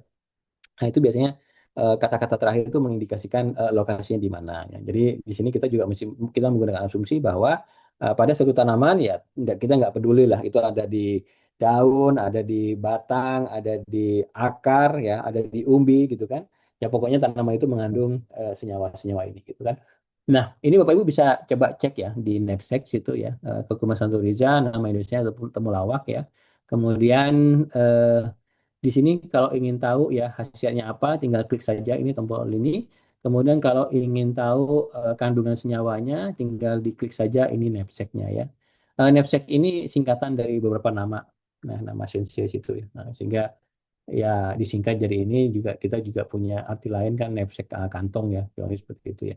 Nah, ini kalau diklik ya, Bapak Ibu bisa dapat info nih bahwa si temulawak itu di dalamnya mengandung apa saja, mengandung 18 sineol, alpha-pinen, beta-pinen, kampor, limion, mirsin ya dan seterusnya. Ya, ini adalah nama metabolitnya. Kemudian kita tahu ya di senyawa itu mereka punya standar penamaan ya, atau kalau di komputer kan ada semacam primary key ya. Nah, ini biasanya bergantung ke database yang diakses ya. Nah, ada knapsack, dia punya CID ya, ini ya, yang ini CID. Kemudian di PubChem ya, dia punya ID juga ya. Kalau misalnya yang terstandarisasi, diantaranya kita bisa cek case ID-nya di situ ya. Kemudian untuk setiap senyawa kita punya info berkaitan dengan molekular formulanya ya, rumus formula seperti apa. Kemudian kita juga punya info molekular weight-nya di situ ya. Oke. Nah, jadi untuk setiap tanaman kita kumpulkan ininya nih. Nah, mengandung tanaman apa saja ya. Dari sekian banyak tanaman, ya kita berhasil mengumpulkan kurang lebih ada sebanyak 3.400, 3.500 senyawa situ. Ya. Kemudian tanamannya dari 238, ya, dari 465 hanya 238 saja, ya, yang kita eksplor situ. Kemudian untuk relasinya, ya, relasi itu ada sebanyak 6.500-an. Ya. Kemudian untuk tadi yang saya bilang ya, part of plant ya, jadi bagian dari tanaman. Tadi saya sampaikan ada leaves, ada roots, ada areal part, ada bark ya. Itu bagian arealnya, bagian apa ya, eh, bagian sampel yang digunakan pada penelitian untuk memperoleh komponnya ya. Oke. Nah, dalam penelitian ini kami tidak spesifik ya, kita tidak perhatikan part ini. Jadi kita anggap ya, tadi saya sampaikan bahwa satu pohon ya nggak peduli ada di mana, dia mengandung senyawa-senyawa itu pokoknya gitu kan. Ya, kita tahu kan bahwa kadang kan sejelas ya, memang pada tanaman-tanaman tertentu ya senyawanya banyak ada di bagian akarnya misalnya ya, ada di bagian daunnya misalnya ya, dan seterusnya ya, lebih seperti itu. Oke. Nah, ini datanya yang sudah dikumpulkan. Nah, kemudian kita coba transform ke dalam bentuk matriks ya. Jadi setiap plant, ini tanaman, itu ini juga kompon yang kolomnya. Nah, kita bisa bikin binary matrix ya. Di sini satu mengindikasikan bahwa tanaman ini mengandung senyawa ini, nol mengindikasikan bahwa tanaman ini tidak mengandung senyawa ya, kompon nomor dua lah. Jadi ini ID-nya ya, ID kompon yang kita buat di situ ya. Nah, ya, kemudian juga sebagai info sebelumnya kita sudah punya matriks seperti ini, ya. Nah, ini kita bisa coba integrasikan keduanya, ya. Jadi sebagai baris itu adalah jamunya, sebagai kolom itu adalah senyawanya. Nah, kemudian untuk kelasnya sama ya dengan yang sebelumnya ya. Jamu dia punya khasiat kelas apa gitu kan? Nah, jadi representasi dari jamu, kalau tadi itu kita gunakan itu adalah tanaman ya sebagai komposisinya. Nah, sekarang di matriks yang ini ya, jamu itu kita representasikan dengan menggunakan senyawa yang terdapat pada eh, masing-masing tanaman sebagai ingredients dari jamunya di situ ya. Nah, kalau udah nyampe sini, Bapak Ibu bebas nih mau pakai metode apa aja gitu kan ya. Mau pakai clustering boleh, mau pakai klasifikasi boleh gitu kan ya. Jadi untuk prediksi ya silahkan. Oke ya. Ini sedikit statistik terkait dengan datanya ya, ada sebanyak 2.900-an sampel. Nah, kalau tadi yang awal ya supaya berbeda aja ya. Di awal kita pakai clustering, ini pakai klasifikasi gitu kan ya. Nah, secara umum metodologi di klasifikasi ya seperti inilah ya. Challenge terbesar biasanya di bagian sini ya, Bapak Ibu akan menggunakan classifier apa. Kemudian apakah perlu reduksi dimensi? Ya, kalau dilihat kan dimensi tadi lumayan besar ya, ada 3.490 kolom atau atribut situ ya. Kemudian untuk praproses itu juga bagian dari metodologi yang dirancang situ ya. Nah, dalam hal ini kita gunakan filtering. Filtering itu digunakan konteksnya lebih ke arah memastikan bahwa uh, labelnya konsisten gitu kan ya. Nah, jadi kita gunakan semua dataset sebagai training dengan menggunakan classifier A, kemudian kita coba uji ya. Jadi setelah semua data digunakan sebagai training, semua data digunakan sebagai testing, idealnya harusnya konsisten dong. Yang harusnya dia kelas 1 ya kelas 1. Ya. Tapi pada proses filtering kita menemukan ada beberapa sampel ya jamu yang inkonsisten ya. Harusnya dia kelas A1 tapi ternyata diprediksi sebagai kelas 5 misalnya. Nah, untuk yang inkonsisten tadi itu kita remove ya dari datanya. Oke, kemudian pada bagian ini challenge sendiri ya. Silakan Bapak Ibu bisa merancang sendiri metodologi untuk proses klasifikasinya. Nanti output dari sini itu kita akan ambil ya metode ataupun model terbaik ya untuk dilakukan supervised learning lagi di situ. Jadi kita coba ekstrak lagi lebih lanjut ya. Nah, jadi kurang lebih ini ya detail yang kami gunakan. Fivefold cross validation, kemudian classifiernya sederhana ya, pakai SVM sama random forest gitu kan ya. Kemudian untuk filter yang kita gunakan ini single filter ya. Single filter maksudnya antara eh, proses training sama testing itu menggunakan classifier yang sama ya. Nah, untuk kasus yang lain Anda bisa gunakan classifier yang berbeda di sini ya. Oke, kemudian eh, untuk ekstraksi fitur digunakan RRF ya, random forest, regularized random forest di situ ya. Oke, kemudian nanti model terbaik baru kita lakukan proses ekstrak. Untuk ekstrak model terbaik ini kita gunakan pendekatan tree ya. Nah, dalam hal ini kita eh, gunakan framework in trees ya. Kita tahu kan contoh misalnya di random forest ada beberapa tree di situ ya. Kita akan ekstrak rule-nya ya. Jadi kita awalnya memperoleh sebanyak 135.000 rule ya. Selain rule di sini kita dapat info terkait dengan panjang rule-nya, kemudian frekuensi kemunculan dari rule-nya, kemudian error ya. Error ketika rule ini ketika sampel dataset menggunakan rule ini itu sebagai proses pengujiannya gitu kan. Ketika diuji berapa kali error gitu kan ya. Nah, pasti dalam kondisi ideal ya kita cari yang errornya nol ya di sini ya. Kemudian juga selain itu ada beberapa rules ya yang duplicate.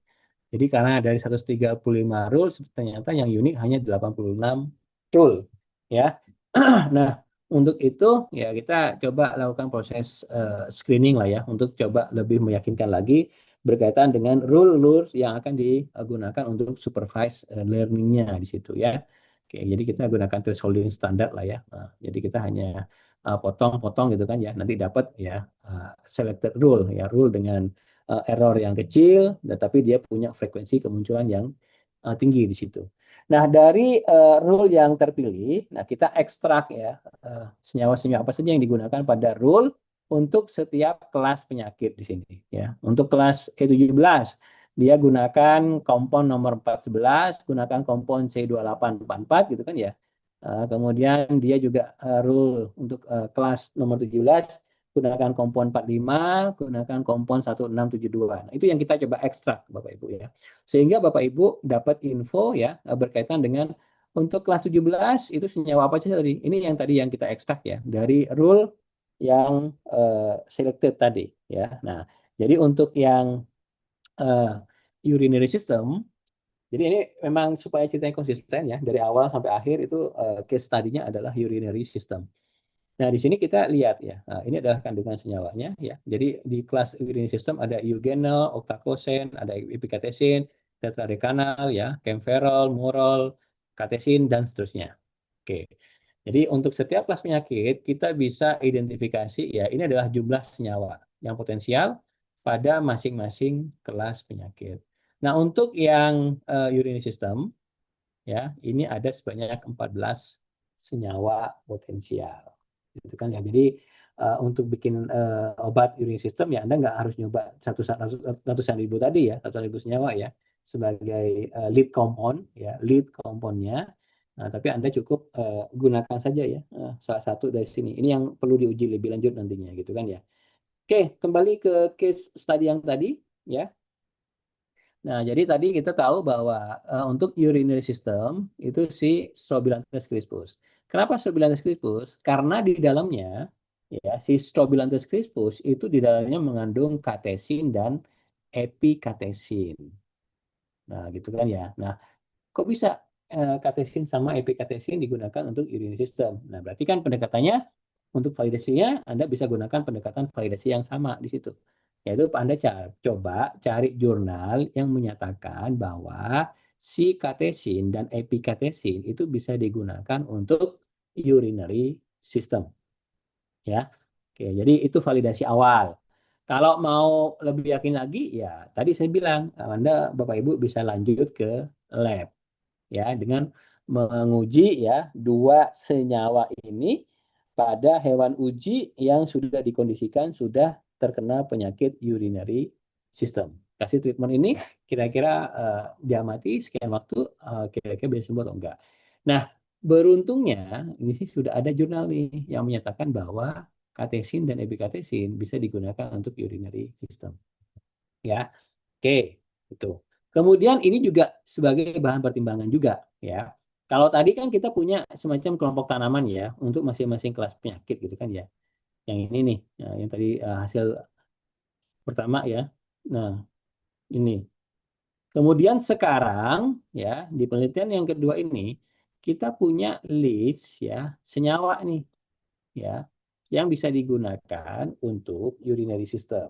Nah, sekarang dengan pendekatan yang sama berdasarkan komposisi kandungan senyawanya, kira-kira ada nggak sih tanaman lain dengan kandungan senyawa yang sama itu yang bisa digunakan sebagai substitute, sebagai pengganti ya. Kalau Anda tidak menemukan kecibeling di sini ya. Nah, berdasarkan kajian literatur kita menemukan ada si Camellia sinensis atau green tea. Itu juga bisa digunakan untuk urinary system. Ya. Oke, itu kemudian tadi ya dalam proses validasi seperti biasa akan ada jurnal yang bisa memvalidasi, ada jurnal ya ada juga senyawa yang tidak ketemu jurnalnya untuk divalidasi. Nah, dalam hal seperti itu, nah kita bisa katakan ya hasil atau research findingnya kita bagi dua nih. Ada yang bisa divalidasi oleh jurnal, kita sertakan jurnalnya.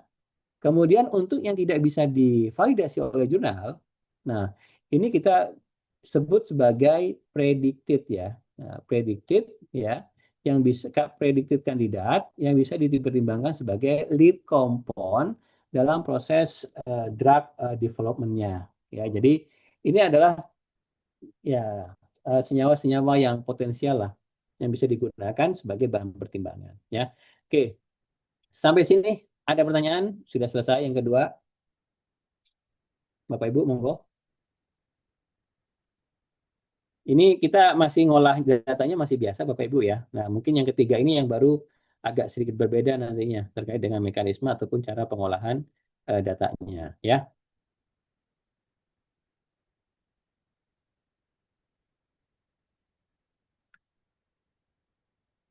Oke, ada pertanyaan Bapak Ibu? Silakan.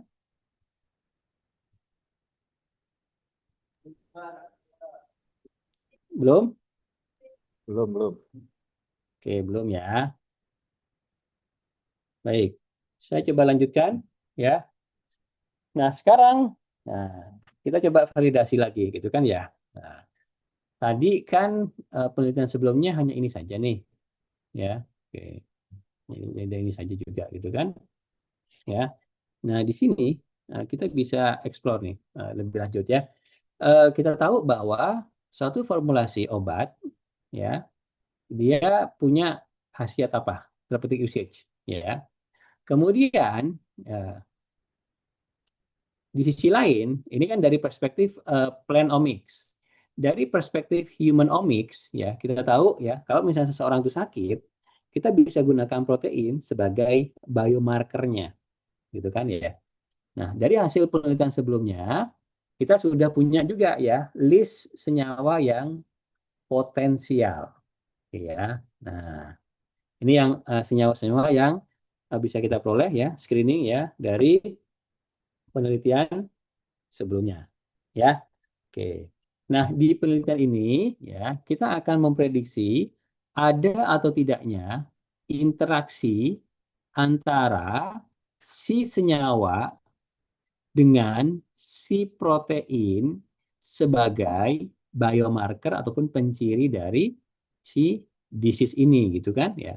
Nah, jadi konteks penelitian yang ketiga ini lebih ke arah ini ya, ada tidaknya interaksi ya si senyawa dengan si protein. Nah, ini tadi yang saya sampaikan. Nah, ini dikenal dengan istilah drug target ya interaction.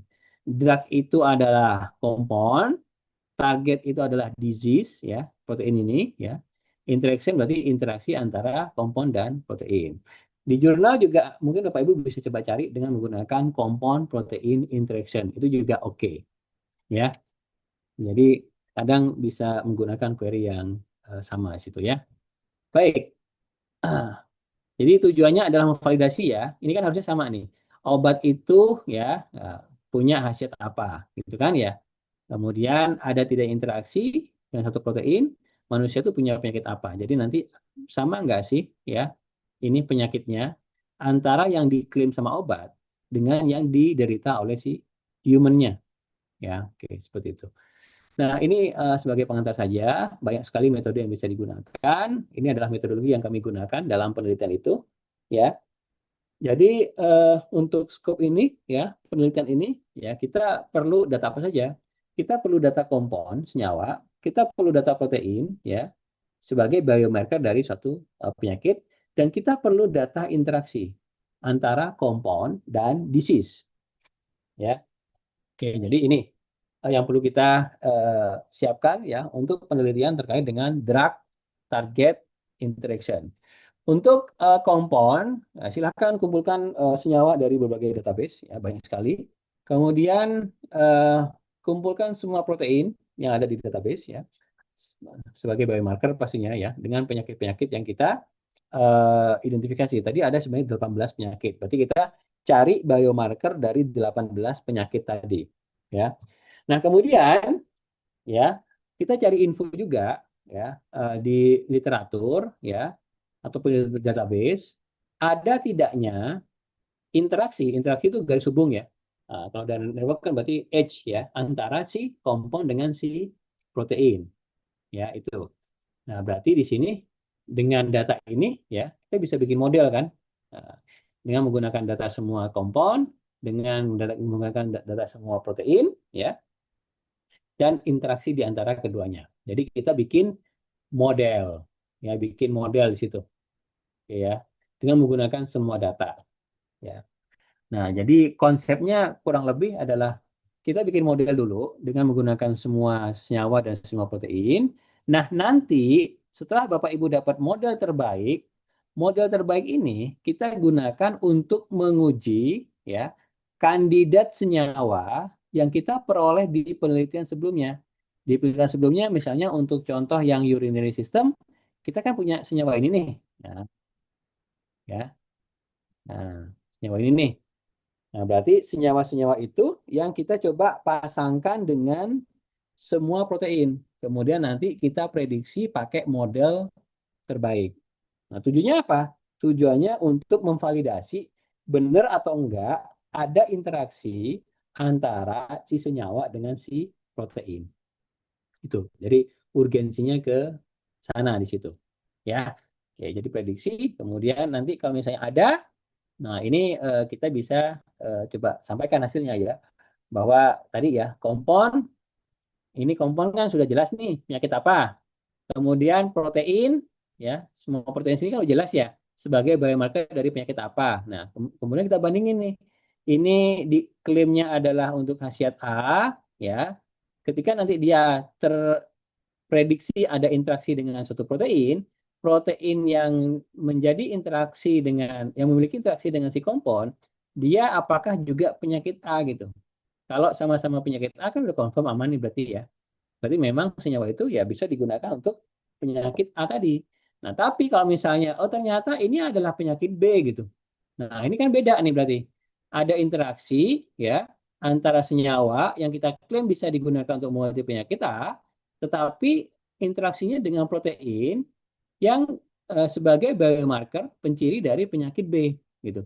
Nah, berarti di sini kita bisa jadi menemukan suatu finding baru dalam artian senyawa ini ya bisa digunakan ya mungkin bisa digunakan untuk yang penyakit B juga di situ bukan hanya A gitu kan. Jadi nanti arah hasilnya itu ke arah sana. Nah, yang menjadi challenge sekarang ya kumpulkan semua data senyawa. Data senyawa kita kumpulkan di antaranya dari database ini.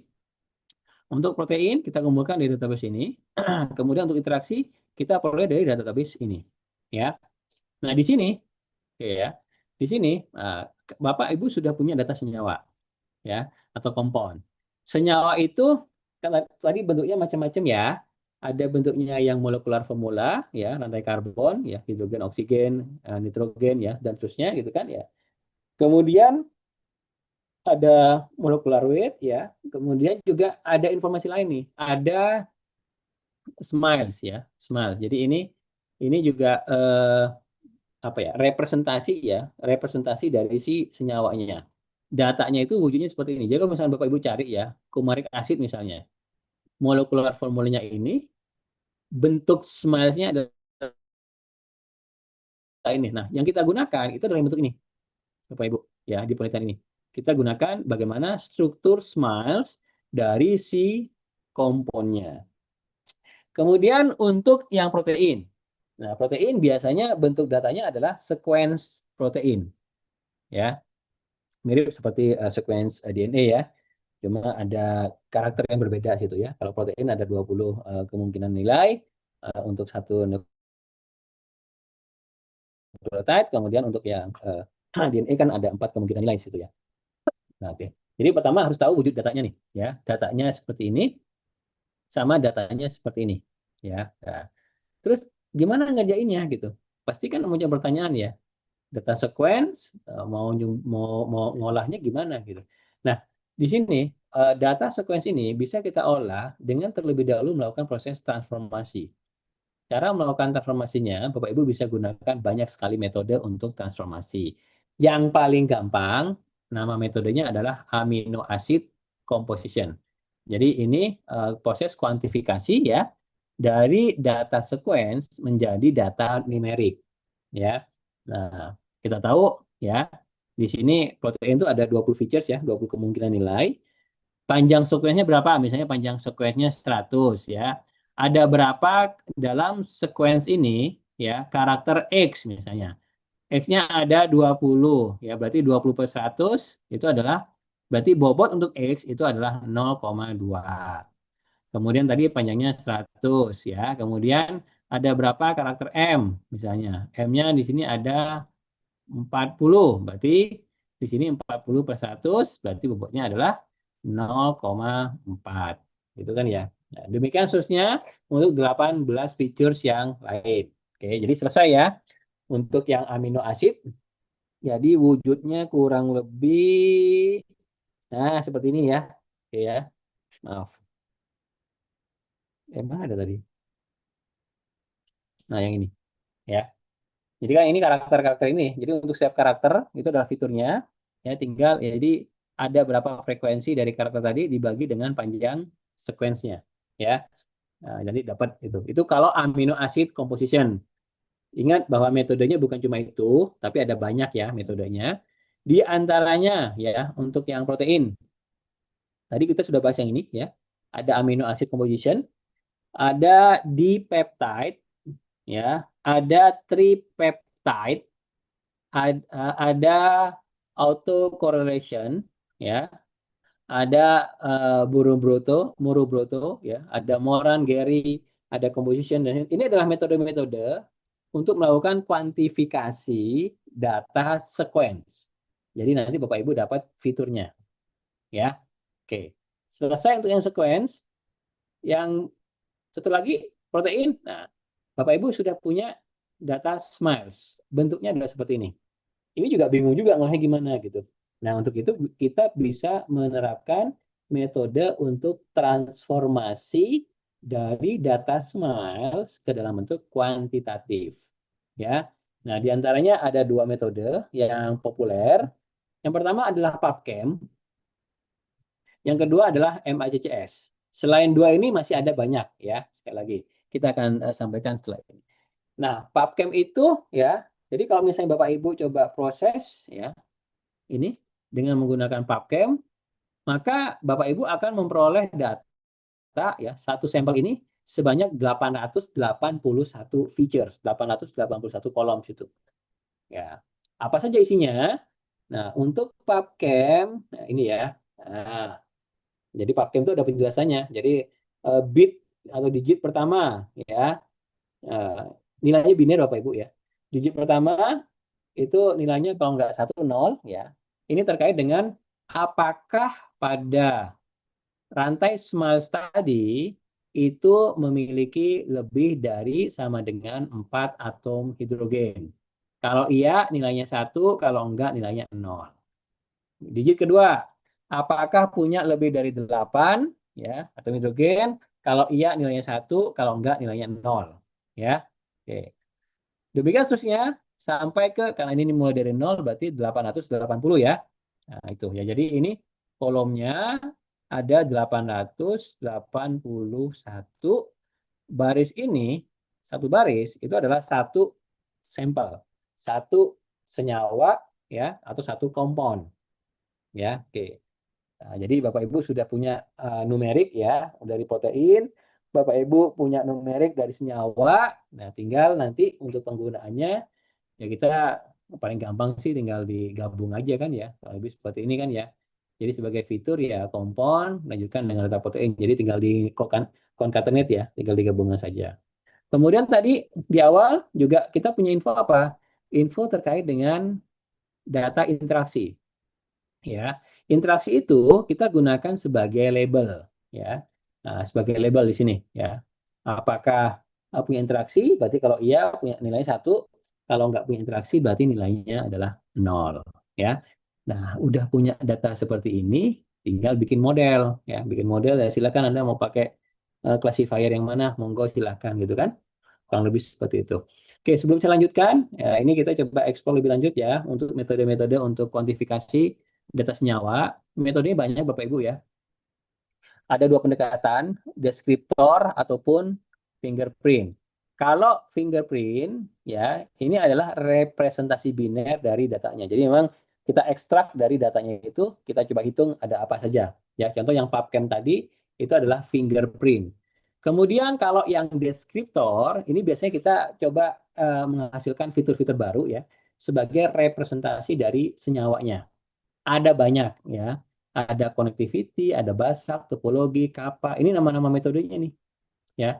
Dan ini menentukan terkait dengan jumlah fiturnya yang dihasilkan ya. Oke. Kemudian berikutnya ya, untuk yang fingerprint ya, ini kita juga punya contoh Bapak Ibu ya di sini. Nah, untuk fingerprint ya ada macam-macam ya di sini. Ada MACCS ya, tadi saya sampaikan di sini ada ya MACCS, Cloketarov ya, kemudian PubChem model, sorry ya, ada PubChem pasti sini ya, karena cukup populer nih PubChem ya. Nih, ini tadi yang sudah dijelaskan ya. Kalau MACCS ya, ini kita akan menghasilkan fitur sepanjang 166 bit di situ ya. Nah, pemilihan metodenya pun ini banyak Bapak Ibu ya. Bapak Ibu ya pendekatannya standar lah. Bapak Ibu bisa coba lakukan kajian literatur. Kira-kira mana metode yang paling bagus sebagai representasi dari senyawa. Mana metode ya transformasi yang paling bagus yang bisa digunakan sebagai representasi dari protein di situ gitu kan ya. Oke ya. Jadi endingnya Bapak Ibu punya data seperti ini, bikin model ya. Model kan biasa lah standar ya. Bikin model Bapak Ibu kaji, ambil model terbaik ya. Ada akurasi, kemudian ada AUC misalnya, kemudian ada recall ya, precision dan sebagainya. Silakan gunakan matrix untuk menentukan mana model terbaik ya. Nah kemudian, nah oke kan sudah punya model terbaik nih. Nah, tahapan berikutnya adalah kita coba pasangkan nih ya. Kita coba pasangkan senyawa ini dengan ya setiap protein yang ada di sini. Oke. Nah, itu kan belum ada infonya ya, apakah ada interaksi atau tidak, gitu kan? Nah, jadi kita gunakan model yang sudah dihasilkan di sini, model terbaik, untuk memprediksi label dari pasangan ya senyawa potensial dengan si protein tadi, ya. Oke, nanti hasil prediksinya bisa 0, bisa 1 di situ ya. Nah, nanti dari situ ya kita bisa kaji lebih lanjut lah ya, terkait dengan interaksi yang dihasilkan ya. Oke. Nah, untuk mekanisme untuk validasinya ya kita bisa coba sandingkan seperti ini ya secara umum ya, dan hasil penelitiannya biasanya kita bisa menghasilkan seperti ini ya. Untuk yang blood and limb disease ya, kita tadi punya ya senyawa ini ada yang menarget si serum albumin misalnya ya. Oke. Nah, ini kita validasi nih yang ya. Kemudian nanti untuk interaksi-interaksi yang dihasilkan ya, itu kita minta bantuan profesional dokter ya untuk bantu memvalidasi terkait dengan hasil prediksinya valid apa enggak gitu kan, kalau lebih seperti itu ya. Oke, nah itu untuk riset yang ketiga ya terkait dengan drug target interaction untuk konteks jamu di situ ya. Baik, sampai sini ada pertanyaan Bapak Ibu, silakan. Nah, Pak Sony, izin bertanya, Pak Sony. Silakan. Ini kan ada dua pendekatan utama. Yang pertama deskriptor, yang kedua fingerprint. Nah, kapan kita pilih deskriptor, kapan kita pilih fingerprint? Intinya itu metode yang bisa Bapak Ibu pilih sebagai metode untuk melakukan representasi fitur. Nah, cara milihnya mana mau pakai deskriptor ataupun memakai fingerprint tadi ya. Kalau deskriptor itu biasanya nanti fitur-fitur yang dihasilkan itu sesuai dengan matriks ya si pembuat metodenya. Nah, jadi bisa dikatakan data ya data senyawa tadi ya dia punya representasi yang berbeda tapi dalam bentuk numerik gitu kan ya. Nah, ada banyak sekali metodenya. Tapi kalau yang fingerprint itu biasanya ya tadi ya bergantung pada internal information yang ada pada senyawanya. Nah, mau pakai yang mana? Tadi saya sampaikan bahwa Bapak Ibu bisa coba lakukan kajian literatur di situ. Ya. Dari literatur mana yang paling banyak dipakai, hasilnya seperti apa, itu yang dipilih. Nah, secara umum biasanya peneliti-peneliti by default dia pakai yang PubChem biasanya. PubChem 881 untuk fiturnya. Gitu Pak Herul. Ya, terima kasih, Pak. Sama-sama, berarti kembali ke kajian literatur. Ya. Baik, ada pertanyaan lagi Bapak Ibu? Jadi kalau yang pertama, yang kedua itu gampang ya. Harusnya sih gampang karena representasinya adalah matrik dua dimensi baris kolom. Kalau anda punya data relasional seperti itu, ya Anda bebas lah ya mau pakai metode apa saja ya. Karena kalau kita lihat kan classifier ya dia minta inputnya seperti itu gitu kan. Kemudian yang agak sedikit berbeda itu biasanya di yang ini ya, yang nomor 3 ya. Karena Bapak Ibu harus melakukan proses transformasi dulu untuk data senyawa dan data protein, data ini. Ya, jadi data ini itu tidak serta-merta bisa langsung diolah. Harus dikuantifikasi terlebih dahulu, direpresentasikan dalam bentuk numerik supaya Bapak Ibu bisa olah nantinya ya. Baik, saya coba lanjutkan sedikit lagi ya. Apa yang bisa disimpulkan? Oke ya. Jadi metode yang kita propose ya sederhana sebenarnya bisa digunakan untuk ya tadi ya saintifikasi jamu ya validasi ya terkait dengan uh, membangun landasan saintifik ya kenapa satu formula jamu bisa digunakan untuk mengobati penyakit tertentu dari perspektif tanamannya lumayan bagus modelnya ya 90%. Kemudian dari perspektif uh, metabolite compound ya kita bisa identifikasi. Kemudian dari perspektif efikasi protein ya, yang drug target tadi itu juga uh, cukup bagus lah ya untuk melakukan proses validasi. Kemudian beberapa jurnal yang lain yang bisa dipertimbangkan ya. Nah ini yang tadi ya drug target interaction ya jurnal ini itu kaitannya sama tadi ya memprediksi adanya interaksi antara si senyawa dengan si protein ya. Kemudian untuk ya, COVID kemarin juga sama ya, kita pernah eksplor juga ya untuk drug repurposing. Ya, tadi sampaikan bahwa obat itu kalau mau dikembangkan dari awal, ya drug discovery itu lama, paling cepat biasanya 2 tahun, ya bisa sampai 3, 4, 5 tahun itu biasa gitu kan ya. Nah, COVID harus segera ditangani pada waktu itu gitu kan. Kalau kita bikin obat baru yang spesifik untuk COVID, ya waktunya lama ya keburu pada meninggal semua itu orang-orang ya. Nah pendekatan yang bisa kita gunakan itu adalah drug repurpose. Nah tadi ya obat punya khasiat tertentu. Nah, sekarang kita coba kaji apakah si obat ini bisa digunakan untuk mengatasi COVID. Itu gambaran umum lah ya, gambaran mudahnya kenapa kita melakukan drug repurposing ya. Kemudian untuk ini ya yang lain juga ya, ini ada drug target interaction ya sama ya pendekatannya adalah graph neural network. Kemudian selain jamu ya, kita juga explore Bapak Ibu ya untuk Yunani ya. Yunani ini herbal medicine system untuk daerah Asia Selatan ya. Jadi Bangladesh gitu kan ya. Cina, Nepal gitu kan, mereka tahu Yunani biasanya.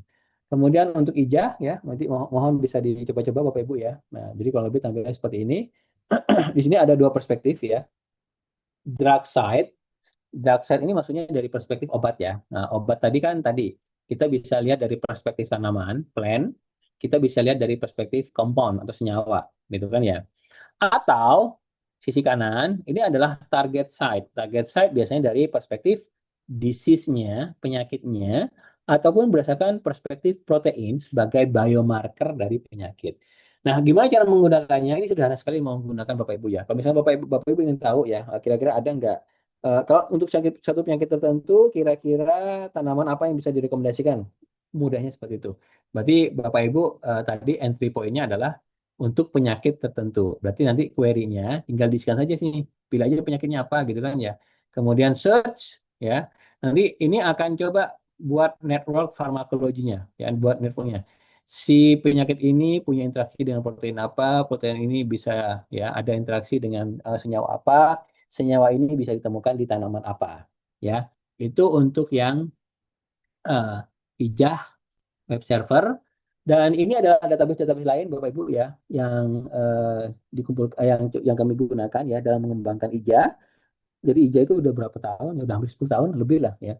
Kita coba kembangkan ya sampai sekarang masih live dan masih terus berlangsung ya untuk proses pengembangannya. Untuk scope-nya sendiri lumayan luas ya dari perspektif bioinformatiknya running, dari perspektif UX desainnya juga running maksudnya ya. Kemudian uh, apa ya? Itu aja sih secara umum sih Bapak Ibu ya. Nah, jadi kalau misalnya mau cari data terkait dengan tanaman, Bapak Ibu bisa pakai database-database ini. Mau cari data senyawa, bisa pakai database ini. Mau pakai data protein, bisa cek di antaranya ya. Selain database ini, di luar sana masih ada ya. Kalau mau cari database ini, Bapak Ibu bisa coba yang ini ya. Kemudian ya tadi ya bahwa kita pendekatannya adalah network pharmacology. Network berarti ada node, ada edge. Untuk edge-nya sendiri, edge antara tanaman dengan kompon. Itu kita bisa peroleh sumbernya dari sini. Edge antara kompon dengan protein. Ini bisa diperoleh di database ini ya. Kita pasti ngumpulin bukan cukup satu database ya, tapi dari banyak database tuh untuk scrapingnya. Kemudian antara protein dengan disease ya, kita sumber datanya dari sini ya. Oke, baik. Secara umum itu, sampai sini ada pertanyaan lagi? Silakan.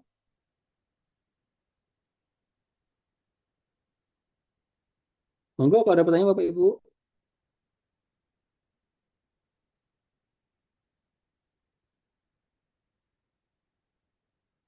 Oke, belum ada ya. Baik, kalau belum ada, eh, latihan untuk minggu depan ya, paper review. Oke, jadi pilih satu dari top 10 disease yang ada di Indonesia, silakan. Jadi Bapak Ibu pertama starting point-nya coba ya. Penyakit yang ada di Indonesia itu penyakit apa sih gitu kan ya. Yang bahaya, yang paling membunuh misalnya ya. Eh, Kemudian Bapak Ibu coba cari jurnal ya. Lakukan proses review terkait dengan drug target interaction pada disease yang dipilih dari sini. Ini cari 10 saja, ambil satu ya. Misalnya cancer gitu kan ya. Oke, jadi berarti DTI untuk penyakit cancer ya. Oke. Kemudian untuk jurnal sendiri dua ya, minimal dua lah ya. Dua 10 tahun terakhir. Kemudian Bapak Ibu silakan lakukan paper review. Di antaranya ini isinya ya. Kemudian nanti saya coba buatkan link submission di kelas IPB ya. Oh ya, untuk sesi saya biasanya nggak ada UTS ya. Jadi nanti saya akan ngambil nilai dari sini Bapak Ibu ya. Jadi mohon bisa dimaksimalkan ya untuk paper review-nya ya. Jadi maksimal nanti untuk submission-nya di minggu depan jam 5 sore ya. Nah, itu mohon nanti formatnya dalam bentuk zip. Di dalam zip ada laporan hasil paper review-nya. Kemudian sertakan juga dua paper yang di review ya. Jadi ada minimal 3 file di situ. Ya, file Word untuk yang eh, hasil paper review, kemudian file lagi apalagi satu jurnal ya, dua jurnal ya. Ya. Jadi nanti simpan dengan format nama filenya adalah NIM, kemudian formatnya adalah zip di situ ya. Nanti sampai di kelas IPB. Baik, ada pertanyaan silakan. Udah habis materinya. Jadi itu multi omic analisis ya. Dan ingat ya bahwa untuk karena ini multi omics ya, berarti kan banyak omics nih gitu kan. Nah, dalam konteks field di lapangan, ingat bahwa Bapak Ibu itu sebenarnya nggak harus integrasi semuanya gitu, enggak gitu kan. Jadi sebenarnya satu layer aja, ini lumayan luas Bapak Ibu ya.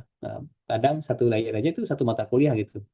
Ya, jadi mohon nanti bisa menyesuaikan saja ya untuk misalnya terkait di bidang bioinformatics, yang untuk proses research, untuk proses project ya dan lain sebagainya, mohon bisa menyesuaikan saja apakah multi omics atau cukup salah satu mix saja ya.